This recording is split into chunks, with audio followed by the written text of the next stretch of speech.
Eu estou extremamente honrado. Eu diria que o ápice da minha vida de educador financeiro é estar do lado do senhor. Estou com o maior investidor brasileiro aqui da Bolsa. O senhor gosta do apelido Rei da Bolsa ou o senhor acha? A mensagem que ele te traz é a seguinte: eu não quero as ações da Petrobras, não é isso? Por que eu deveria querer se eles não querem, não é isso? O senhor acredita que para o investidor iniciante é sustentável estar só na renda variável e não ter um colchão financeiro na renda fixa? Eu me alegro quando existe uma crise essa que gera a oportunidade de você comprar as coisas mais baratas. O mercado de ações, ele realmente é um mercado de risco. Só que aqui no Brasil, ele é um mercado de oportunidades.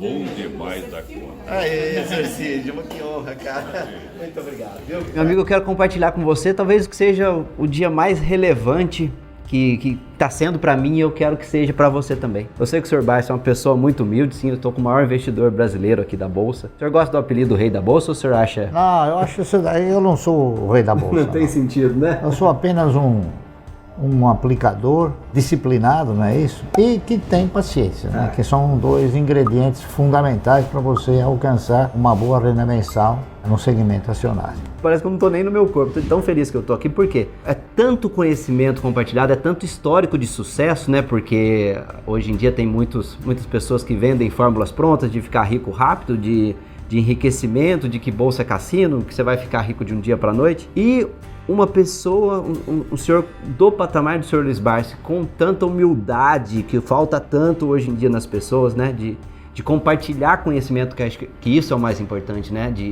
É o give back, né? Parece com uma vontade de retribuir isso para a sociedade e provar que é possível investir de forma sustentável, sem loucura, e bolsa não é só para rico, né, Sr. Barsi? Não, eu acho que o segmento acionário, ele tem uma razão de ser. O brasileiro pensa mais em proteger o seu dinheiro do que ganhar o dinheiro, não é isso? Então, quando você aplica numa renda garantida, você está pura e simplesmente protegendo o dinheiro. Quer dizer, você está fazendo com que ele tenha uma atualização de poder de compra, de poder aquisitivo. Enquanto que você, investindo na geração de riqueza, você tem a possibilidade de evoluir e, claro, obter recursos de uma forma assim bastante significativa através do investimento a médio e longo prazo, não é isso? Agora, lamentavelmente, os órgãos que dirigem os nossos institutos, eles têm uma sede muito forte em fazer com que o indivíduo haja no mercado de uma forma especulativa. Então, o que eu recomendo a todos é o seguinte, que não ingressem no mercado com o interesse ou com o intuito de fugir da renda fixa.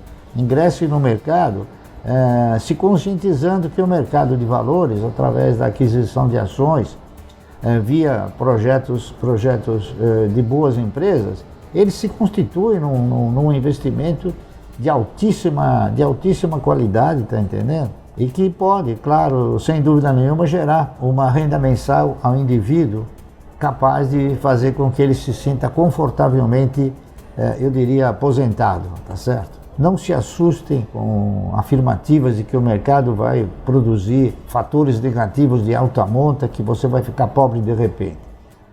Isso daí é uma expectativa falsa, criada por pessoas que têm o interesse em que você não direcione os recursos para o segmento de ações e sim para uma renda fixa, que eu considero sempre uma perda fixa, porque normalmente aquilo que você ganha nas aplicações de renda garantida, eles não acompanham a realidade da inflação. E outra coisa também que eu interpreto ser bastante importante, procure avaliar a sua visão, a sua intenção de como entrar no mercado, né? Se ele vai querer especular, ele tem que procurar um profissional que tenha a especialidade de especular. Com certeza ele vai perder, mas se esse for o DNA dele, o perfil dele, ele tem que especular. Até um dia ele vai se convencer que a única forma de se ganhar recursos no mercado é investindo. Essa é a única maneira, não tem outra. Não tem termo, não tem opções, não tem derivativos, não tem nada. Você tem que investir com as clássicas condições de ser disciplinado e ter paciência, porque as empresas precisam de tempo para gerar, para produzir, para vender a sua produção, para receber os recursos e para distribuir esses recursos, tá certo? Perfeito, Sr. Braz. O senhor dizia antes pra gente aqui, e eu já vi entrevistas do senhor também, que o pessoal acha que tem uma batata quente na mão, não tem ações, não é sócio da empresa, né? O cidadão que entra, nós temos visto aí alguns lançamentos que são considerados IPOs, né? Que nada mais são do que alguns controladores desejando se desfazer de posições. Se o dono não quer, imagina a gente, né? Exatamente, quer dizer, o dono não quer, então, vocês têm um exemplo, olha, prático, são exemplos práticos. Às vezes o cidadão chega para mim e fala assim, Bárcia, você tem ações da Petrobras? Não, eu já tive ações da Petrobras, quando elas custavam R$ 4,90, R$ 5, tá entendendo? Porque elas representavam o quê? Elas representavam um fator de expectativa de resultado positivo. Hoje, o que nós temos de mensagem? O nosso banco de fomento, chamado BNDES, chegou e falou, não, eu quero vender todas as minhas ações da Petrobras. Então a mensagem que ele te traz é a seguinte, eu não quero as ações da Petrobras, não é isso? Por que eu deveria querer se eles não querem, não é isso? A Caixa Econômica Federal recentemente vendeu 200 milhões de ações, não é? Da ON. O BNDES vendeu 700 e poucos milhões de ações. Então, quer dizer, eles não acreditam na Petrobras. Por que eu deveria acreditar, né? Tá certo? Nesse sentido, Sr. Braz, o senhor compra só ações ON? Não, eu não compro só ações ON, eu compro ações que me permitem participar do projeto, tá entendendo? Nem sempre as ações ON de uma determinada empresa, elas estão disponíveis para você comprar. Eu vou te dar um exemplo prático, né? Eu estou comprando ações, e ainda hoje eu comprei ações da Transmissão Paulista de Energia Elétrica, né? Então, eu montei uma meta que eu tô conquistando. Ontem eu conquistei essa meta. E o que acontece? Essa meta eu levaria acho que 30 anos, né? Se eu fosse começar a comprar as ações ordinárias, porque não existe no mercado, só tem ações preferenciais. Então, quando você quer participar do projeto e você tem apenas um caminho, apenas uma possibilidade, você tem que comprar ações preferenciais, tá certo? Perfeito. O senhor acredita que para o investidor iniciante é sustentável estar só na renda variável e não ter um colchão financeiro na renda fixa? Eu não encaro as ações como uma renda variável. Eu encaro as ações para mim como uma renda fixa, tá entendendo? Eu não me preocupo com o patrimônio. As pessoas, vira e mexe, se preocupam com o patrimônio, não é isso? O que te traz resultado prático são os proventos que as empresas distribuem, não é isso? Então, o patrimônio é que ele oscila, o patrimônio é que é variável.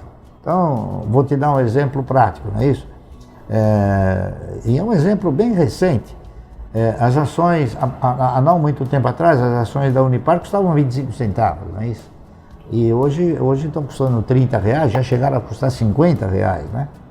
Então, veja que oscilação teve o cidadão que comprou essas ações em termos patrimoniais, não é isso? Então, houve uma oscilação. O fato dele ter tido um ganho patrimonial, esse ganho patrimonial, ele não tem condições de comprar alguma coisa, só se ele vender, tá entendendo?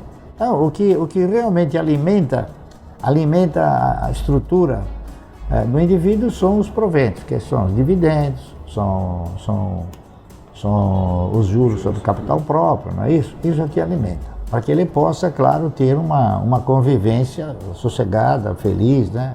Tranquila, entende? Coisa que, lamentavelmente, a nossa estrutura previdenciária não tem condições de proporcionar. E o público em comum ainda não caiu a ficha, né? De que já é deficitário, no futuro talvez seja até pior, né? Eu entendo que o apelo que o governo sempre fez para o cidadão direcionar os recursos principalmente para a poupança, foram apelos assim sistemáticos, né? Hoje o apelo é o seguinte: tem uns bonequinhos da Caixa Econômica que falam, vem para a poupança, fala para o seu papai fazer uma poupança, né? É um apelo, não deixa de ser um apelo, não é isso? E esses apelos, claro, nunca ninguém viu um apelo para se comprar ações, né? É verdade. Essa é uma verdade. Por isso que me encanta o fato de eu estar tentando fazer alguma coisa pelo mercado, como eu cumprimento vocês também por terem essa mesma filosofia, não é isso? De tentar desviar a mentalidade de agiota no indivíduo para direcioná-la para um investimento a médio e longo prazo, não é isso? Sensacional, Sr. Barsi. O senhor tem algumas empresas no radar que o senhor considera como passíveis de receber o seu investimento, provavelmente com vantagens competitivas, por empresas de valor, que aí eu imagino que o senhor avalie, e eu queria que o senhor abordasse um pouco mais sobre essa estratégia de investimento.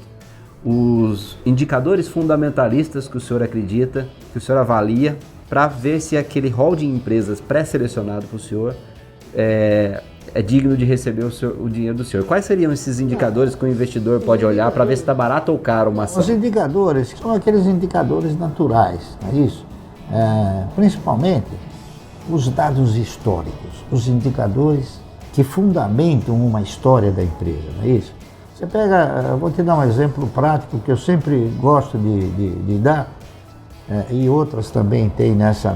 A Klabin, por exemplo, é uma empresa que tem 120 anos, não é isso? Se você pegar um livro que foi feito pela estrutura Klabin, pelos controladores da Klabin, que se chama A Saga da Família Klabin-Laffer, é um livro sensacional que mostra uma trajetória. E na última página tem um negócio que é sensacional.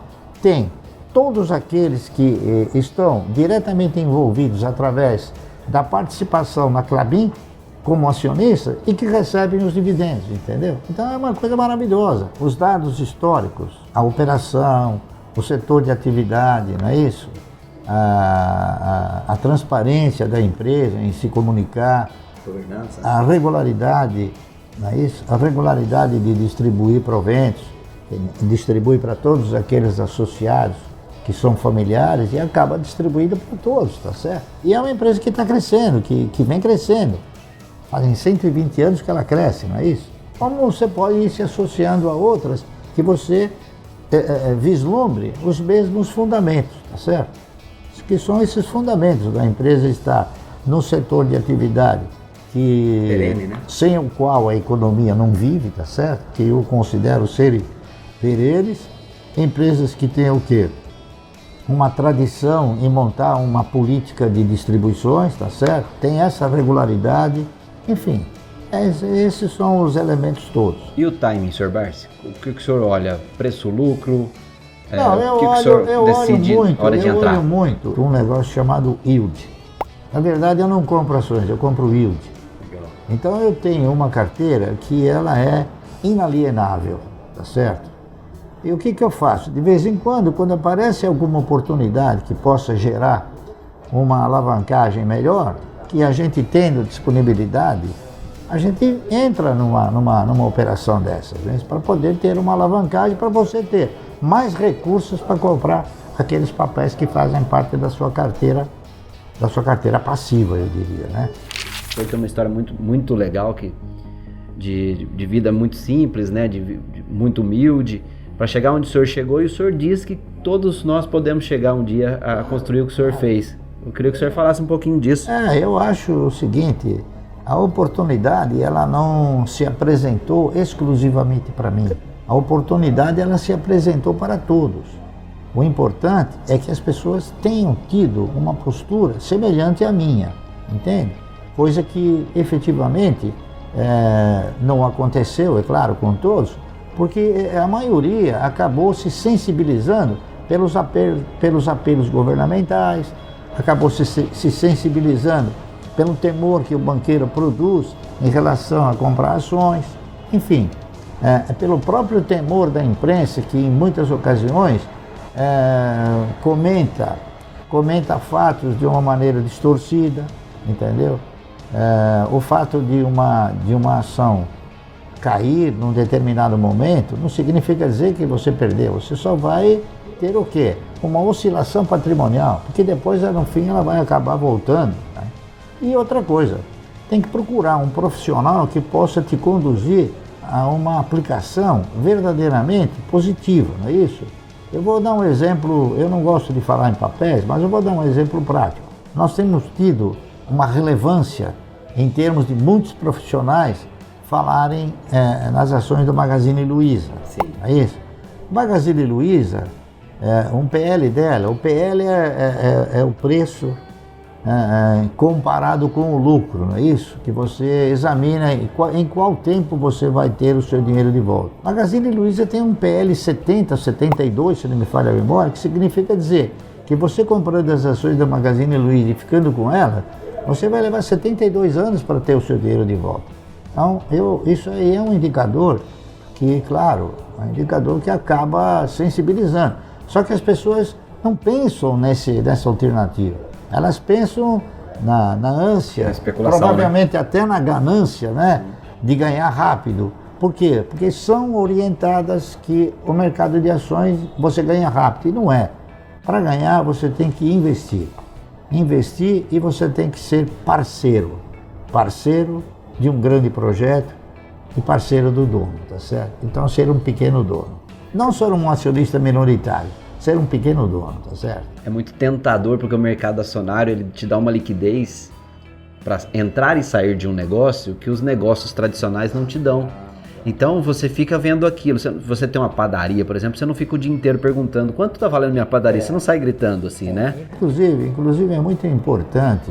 Recentemente, há 10, 11 anos atrás, nós tivemos uma crise sistêmica que abalou fundamentalmente a nossa estrutura acionária. Mas acontece que esse abalo, em muitas ocasiões, ele acaba sendo psicológico, tá certo? Por quê? Porque a empresa ela não mudou, ela continua faturando, ela continua trabalhando, ela continua produzindo, ela continua vendendo, continua distribuindo, né? Em uma exposição de resultados da Sabesp, alguém perguntou o seguinte: o que a crise estava influindo na Sabesp? Né? Então o cidadão respondeu: na Sabesp nada, está influindo nas ações da Sabesp. Por quê? Aí ele perguntou: posso lhe fazer uma pergunta ou duas? Pode. Me diga uma coisa, por causa da crise você não vai beber mais água? Ninguém mais vai beber água? Ah, vai. Por causa da crise ninguém mais vai tomar banho? Vai. Então a Sabesp continua como empresa. Psicologicamente houve uma mudança na sua cotação. O que acaba se transformando numa boa oportunidade para você comprar. Então as crises, elas geram o quê? Elas geram oportunidades para a pessoa se posicionar de uma forma mais contundente nas ações. Foi isso que eu fiz sempre. Eu nunca torci por uma catástrofe, né? Mas eu me alegro quando existe uma crise essa que gera a oportunidade de você comprar as coisas mais baratas. Por quê? Porque como eu sou um comprador de yield, o yield fica mais generoso. O valor continua, o preço baixa, a oportunidade. O preço baixa, a oportunidade aparece, você não pode deixar de perder essa oportunidade. Tem que aproveitá-la, não é isso? O mercado de ações, você olhando ele de forma universal e como definição universal, ele realmente é um mercado de risco. Só que aqui no Brasil, ele é um mercado de oportunidades, tá certo?